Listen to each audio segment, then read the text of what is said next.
ভারতকে আয়ারল্যান্ডের ঘরের মাঠে ডেকে নিয়ে ২ ম্যাচ টি-২০ সিরিজে প্রথম টি-২০ ম্যাচে ৩৪ রানে বিশাল ব্যবধানে হারিয়েছে আয়ারল্যান্ড।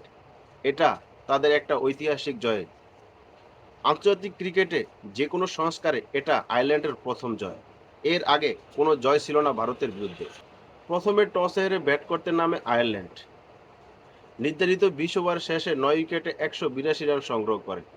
লোকরান টাকারের ৩৬ বলে ৫০ রান এবং ডেলানের ৩২ বলে ৪৯ রানের ইনিংসের উপর ভর করে ১৮২ রানের লড়াকু পুঁজি সংগ্রহ করে আয়ারল্যান্ড। ভারতের তরুণ বোলার হর্ষিত রানা ৪ ওভারে ২৪ রান দিয়ে ৩ উইকেট নেন এবং অপর বোলার কৃষ্ণা ৪ ওভারে ৫৭ রান দেয়। প্রথম ইনিংসে আয়ারল্যান্ডের ১৬তম ওভার শেষে ১৭তম ওভারে বোলিং করতে আসে কৃষ্ণা। নিজের শেষ এবং চতুর্থ ওভার বোলিং করতে আসে। এসেই প্রথম বলে ৪, দ্বিতীয় বলে ১, তৃতীয় বলে ৪, চতুর্থ বলে ছক্কা, পঞ্চম বলে ছক্কা এবং ষষ্ঠ বলে ছক্কা হাঁকায়। এর ফলে তিনি শেষ ওভারে ২৭ রান দেয়।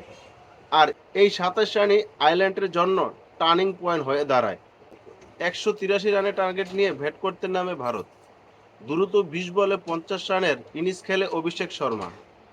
আর অপর টপ অর্ডার ব্যাটসম্যানরা ক্রিজে কেউই থিতু হতে পারেনি। নিয়মিত বিরতিতে উইকেট হারিয়েছে ভারত। শিবম দুবে ১৪ বলে ২৫ রান এবং তিলক ভার্মা ২১ বলে ১৯ রান করে।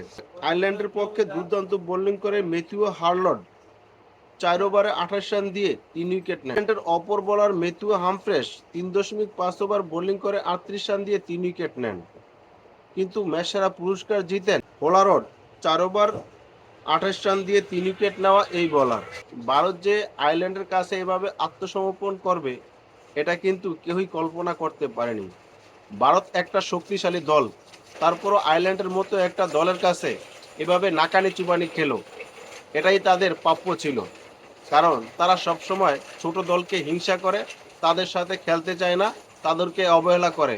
এভাবে তাদেরকে প্রতিটা ম্যাচ হারাতে হবে। অধিনায়ক শ্রেয়াস আয়ারের টি-২০ অধিনায়ক হিসেবে তার এটা প্রথম ম্যাচ ছিল আর হারের স্বাদ গ্রহণ করলো।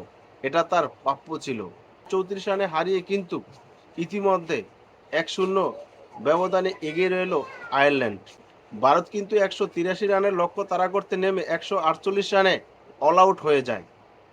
১৮.৫ বলে অল আউট হয়ে যায় সম্পূর্ণভাবে। মানে আয়ারল্যান্ডের বোলাররা কি দুর্দান্ত বোলিং করেছে, ভারতের ব্যাটসম্যানদেরকে কেউই কিন্তু ক্রিজে থিতু হতে দেয়নি।